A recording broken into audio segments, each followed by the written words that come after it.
का हो? ज्यादा ने कुछ कमाए धमाई कर लेता हो, घर बैठे का करेला? कहाँ जाए? पानी पीते जाए का? अरे बहुत काम बाटे हो, तोरे लौकबे ना करत जैसे। चपर चपर जुबान खाली चलावे जाने लो, बहुत काम बाटे। कौन काम है बतावा? सुना पहले बात सुनावा। एने ओने बैठत बड़ा राजा खाली जाई के।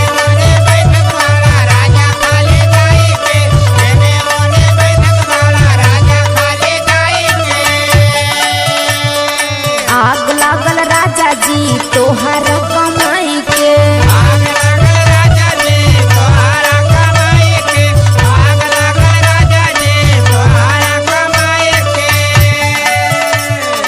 एने ओने बैठत बड़ा राजा खाली जाई के। आग लागल राजा जी तोहरा कमाई के। मुँह मरल से नहीं काम चली, मुँह मरल से नहीं काम चली। राजा जाई के दिहाड़ी पे कुछ काम करी।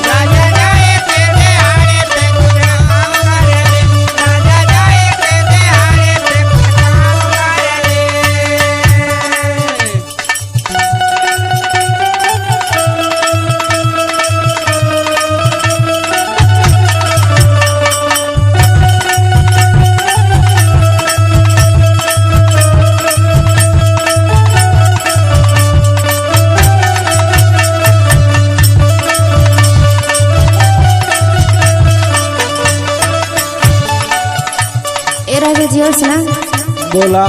पहले कमात रहला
खाता 44-45 टेम्परेचर है।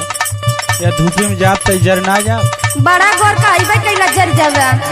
हां हम तोरे चाल जाए टकलाओ घरे ना यारे अपने बता दे थई। सुना